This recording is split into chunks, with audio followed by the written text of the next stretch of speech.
So yeah, we're all about serving and making a difference. Um, Three things about me. I help local governments anticipate change and adapt proactively, right? What if we could change this narrative over time and collectively from first to be second to first in our context, right? I feel like everyone's a little bit different, even if we share the same problems. So creating a local government culture of long-term thinking at all levels, right? So also we do consulting for our different over 100 member cities. And yeah, we've even got a master's in this. You can get a master's degree in foresight. So really honing in on the research, capacity development, facilitation piece. That's really what this is about. So today we're going to share a little bit about what foresight is, why we need it, and some of the benefits. And if you have any questions, feel free to ask. Can always share a few stories about the work we've done so far with different cities. But first, the context, right? So we live in a time of immense change. Just the past few years, maybe even the past few months, we've seen disruptive, long-term, interconnected changes that are changing everything, right? And we don't even know how they're going to play out in the long term. We just know what's happened recently. For local governments, we can see pandemics changing work styles, accelerating remote work, right? Or weather disasters changing services in terms of focusing on efficiency, right? Becoming more efficient and realizing that also makes us more fragile, right? It makes us more fragile. And so we're seeing a shift in priority to resilience and functional redundancy, right? Instead of filling the cup till it's absolutely full, maybe we need a little bit of room so that when things get shaky, we don't spill. Polarization, changing community cohesion, right? How our communities interact and how they see themselves is important and impactful, right? And technology only adds to the complexity of all this, right? The original Ford Model T had 10,000 parts, and the modern car now has 30,000, right? So it's safe to say the world is becoming at least 3 times more complex, when in reality, those cars are not alive, right? They're not responding and adapting to what's changing. So the world is actually millions times more complex, right? And that's why we can't predict the future and what's to come, because there's too many moving parts, right? So technology builds on itself, which creates a lot of opportunity and it adds complexity. And we could see change happening all around us, right? Technological change is accelerating. There are things that are happening in small pockets around the world that we don't necessarily have the capacity to be thinking about and acting on, but are going to change the game and how we serve. So point is, if we're not thinking about change today, we're falling behind, right? The world around us is changing faster than we can. And that's just how it is. Another name for that is VUCA, which you might be familiar with. And if you're not, VUCA is an acronym that stands for volatile, uncertain, complex, and ambiguous. It's a way of describing an environment.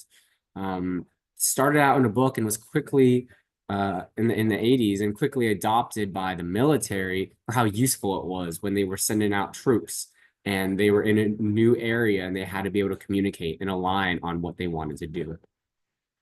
And more than ever before, VUCA really represents the landscape that local government needs to navigate as well, right? So volatility the speed of change and the amount of change is increasing, right? Speed, scope, scale, simultaneity, things are happening at the same time, right? And there's a higher degree of uncertainty, right? We used to have an idea of how things were going to unfold. Now we don't, right? More than ever before, we can have an idea about certain directions, but we don't know how it's going to play out, right? Think about discontinuous change. C is complex, right? So these issues that we face have ripple effects, unintended consequences because things are so connected. So making a change in one area of your organization impacts others. And so it's not as straightforward as let's plan for the next 5 years, and we think about where we want to go and then think about what we need to do to get there, because there are unintended consequences, there's uncertainty, change is happening that we're not aware of, right? Last is ambiguous, right? Ambiguity. So what that's saying is if you were to roll some die, you wouldn't even be able to know what is on the die, what numbers are on the die anymore. We don't know the rules of the game. And what that means is that past experience is less useful in navigating this current environment. So think about it like in terms of the pandemic, right? No one has had no case studies on how to navigate a pandemic in your specific context, right? You had to figure it out yourself. And what we'd add to this is the emergence of the do more with less, right? We're under constant pressure. Local government leaders are under constant pressure to put fires out with limited resources, right?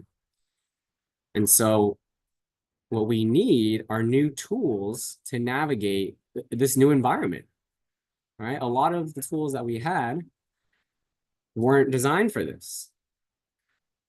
And so what the tools need to do is allow us to turn volatility into vision, right? Uncertainty into understanding, complexity into clarity, ambiguity into agility, and pressure into potential, right?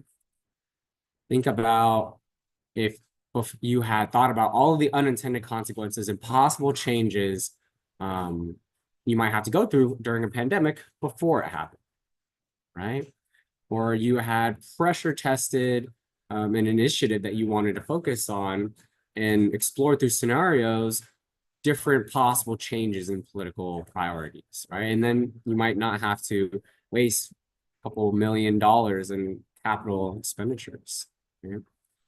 We're thinking about long-term shifts in resident behaviors. Do we still need the same amount of roads today as we do 50 years from now, right?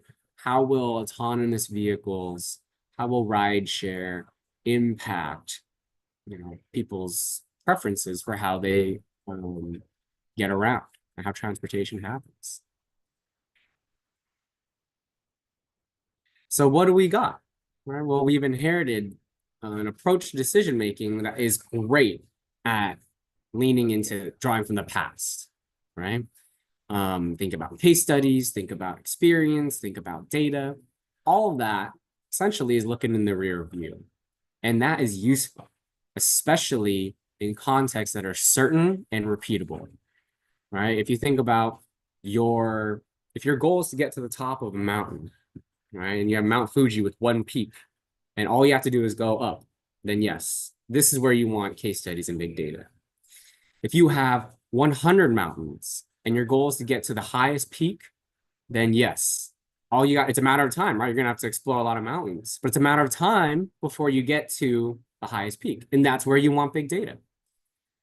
Now, what happens when you want to get to the highest peak, but they're constantly moving, right? The mountains are constantly shifting, dancing landscapes, right? That's where drawing from the past becomes less effective, because by the time you even get halfway up the mountain, things change. And that's essentially what we're saying is happening more and more now today. So what can we do about that, right? Well, we can anticipate to navigate uncertainty and volatility. We can bring tools in that are designed to help us navigate this situation, to complement those Mount Fuji and landscape problems. So how do we do it, right? How do we work through uncertain situations that have no precedent? Right? We can't draw from the past anymore. What do we do? That's where foresight comes in, right? And it's this systematic exploration of long-term functional alternatives to inform effective decision making today, right? In essence, it's drawing from the future, right? All we've done so far really is draw from the past to act today. And what foresight does is complement that by drawing from the future, right? So it's just another approach to complement the way we make decisions. And it's an established field. It first became recognized as important during World War II, right? When the potential of nuclear war became real, a think tank in the US called RAND started incorporating scenario planning to think about what decisions should we make given this uncertain multi-generational impact event that could happen, right?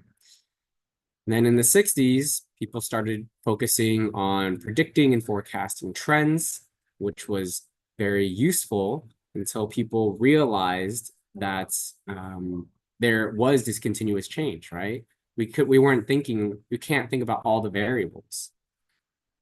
And so that's where systems thinking came into play in the 80s, all the way until the best systems thinkers in the world, created an entire map of the world on both sides of the planet. And when they compared them, they realized that they looked different, even though they were attempting to map the same thing. And that's where they realized the role of culture and power and where you are in the organization, right? Positionality matters in how we interact with the system. And so that's really what foresight can do, is all of these things, right? And now we fast forward to today, and we see 25% of Fortune 500 companies using strategic foresight in some way, shape, or form, and the United Nations naming strategic foresight as one of 5 core skills to transform to the United Nations 2.0. Right? Out of everything in the world, the UN said strategic foresight is what's going to get us to where we need to go. So we're seeing large-scale adoption. What it's not is predicting the future. You can't do it. You can't do it honestly, at least, right? But what you can do with foresight is discover functional alternatives, right? Figuring out, preventing situations where we feel like this is the only choice we have, right? We can't think of anything else that actually works. Foresight is not forecasting, right? I have a background in data analytics. I am very familiar with a lot of data analytics techniques, and it's different, right? Reason being is what happens when that external change impacts what you're putting into your algorithms, right?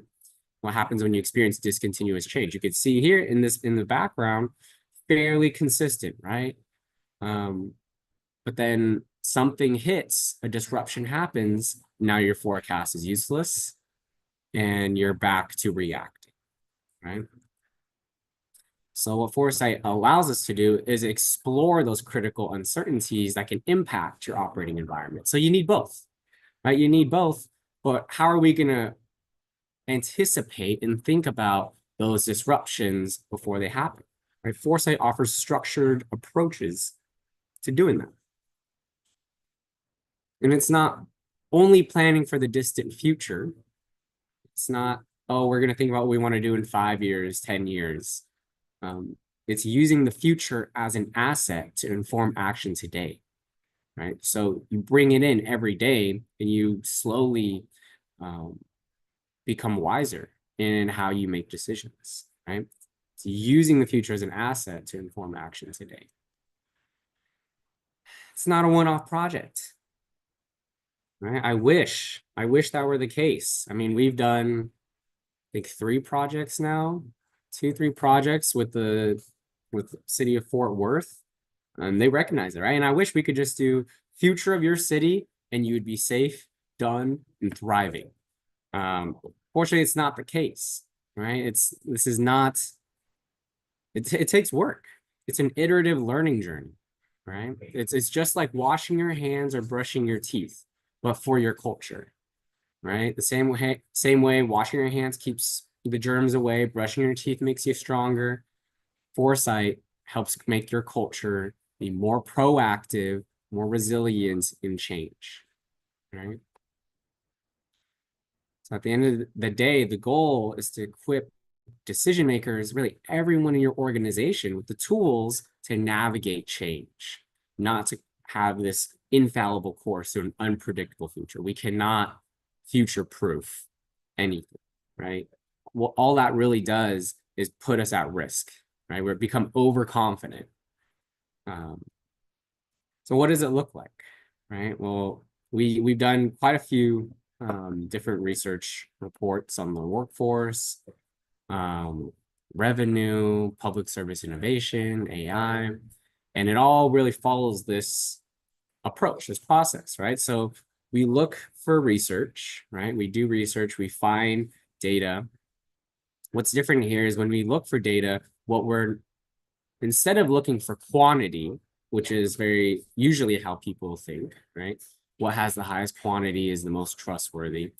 What we look for is possible impact, right? So what might be happening in really small quantities, but have a really high disruption for the future. So we look for those things and then we collect them into themes. Sometimes we'll get hundreds, right? Get hundreds of weak signals and we collect them into these drivers of change, right? So what are like the 10 biggest potential impacts to your operating environment in 10 years, in 20 years? And then we create and synthesize stories about how the future might play out using these drivers. So thinking about how these 10 big ideas interact and creating really plausible, functional alternatives to how the future can play out. And then what we can do is ask leaders and bring in your existing plans. If you don't have one already, that's fine.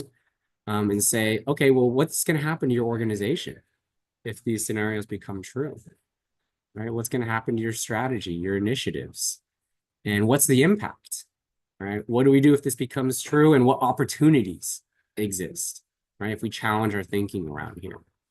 So yeah, this is what it looks like to run foresight, to practice foresight research. Okay? Happy to talk more about that afterwards. But yeah, ultimately, here are the actions and here are the outcomes, right? When you practice foresight, what you're doing is instead of trying to minimize uncertainty and complexity, you're leveraging it, right? This is what it means to embrace uncertainty, because when things are uncertain, that means we have opportunity to act, right? If there's no uncertainty, that means we have no agency, right? If the system can't change and therefore is not uncertain, then we have no opportunity to act. Foresight allows us to use that uncertainty and complexity, recognizing it as a sign of maturity rather than something to minimize. Foresight action, right? We have methods like implications wheels, right? To allow us to at least anticipate the third order consequences, the unintended consequences of a key change, and have everyone share what do they think is going to happen, right? So we're learning, organizational learning. And the great thing about the future is that it hasn't happened yet. There are no future facts. And so really all perspectives about the future matter, right? Someone's perspective, someone's experience might actually inform a different view on what could happen in the future that could very well happen, right? So empowers dialogue at all levels of the organization. You don't want just the experts, you want the people who are impacted. And so some of the outcomes you have, right? Whoever gets to play, whoever acts in foresight work and using these methods and tools that we offer, um, they ultimately create a proactive and long-term um, culture. And what is culture made up of but leaders, right? Um, you think through policy development, right? You run them through the scenarios. You have distinct strategic alternatives, organizational learning. You're able to see the risks coming over the long term, right? While they're still in those weak signal stages, right?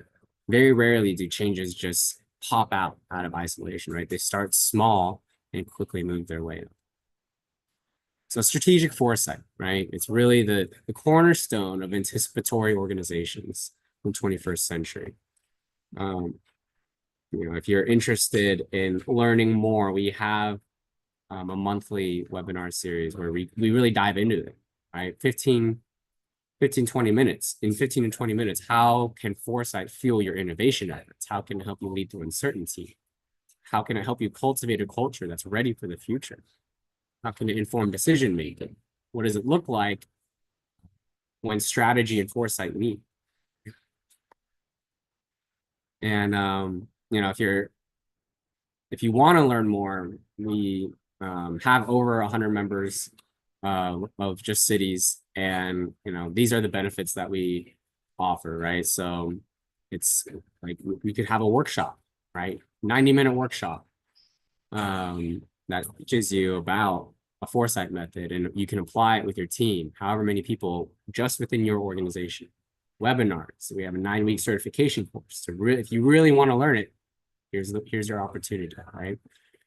And of course, we have our research, annual trends report, the trend briefs, full foresight reports, task forces, right? We did one on generative AI, discourse. Both of those have tangible deliverables that you can download for free. All you have to do is reach out to me. I'm happy to help serve. That's really all we're here for. If you like, this QR code brings you to our newsletter, I believe. So if you'd like to stay in touch,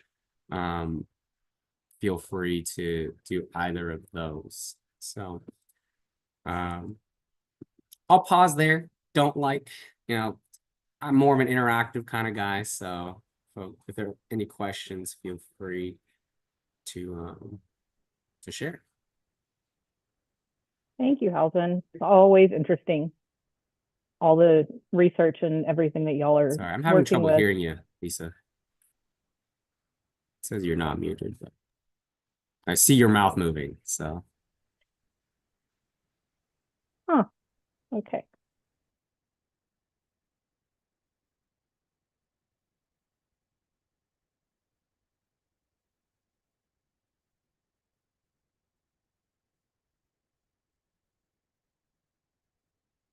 But yeah, if you want to put in if there are questions, you can put them in the chat, or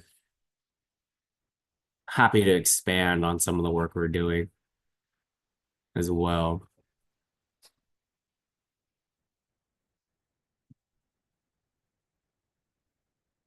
Yeah, of course, of course.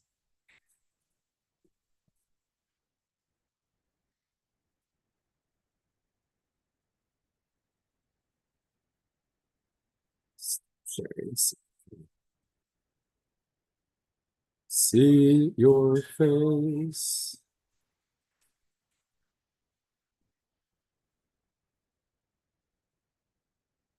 Awesome. Yeah. Yeah. Feel free to reach out, email if you're interested in anything, learning more. Yeah, I'm really a big believer in long-term thinking. I think that's what has guided my entire career, and just what keeps me keeps me alive and joyful, right? Is this idea of crystallizing a sense of agency. Like, how do we not just become like helpless and apathetic to like the world? And how do we feel like we have more choice in how we act and lead and serve? And I find that foresight is a really compelling way, right? Because our visions of the future inform how we act today, right? So if we truly believe that like the future is hopeless, then that's going to inform how we act today. Why would I get out and go help people, go serve if the future is hopeless and there's nothing we can do, right? And foresight, these foresight methods, tools, practices, they help expand what can happen, right? I really find the quote, despair is just a failure of the imagination, really compelling, because yeah, it's like if we can if we could change our relationship with imagination and help us imagine better, impactful futures, then that informs how we act today, right? And there are existing structured approaches to doing that. So why would we not do that when it comes to serving community? So yeah, all right. Thank you so much, everyone. Appreciate your time, and I'll see you next Wednesday webinar.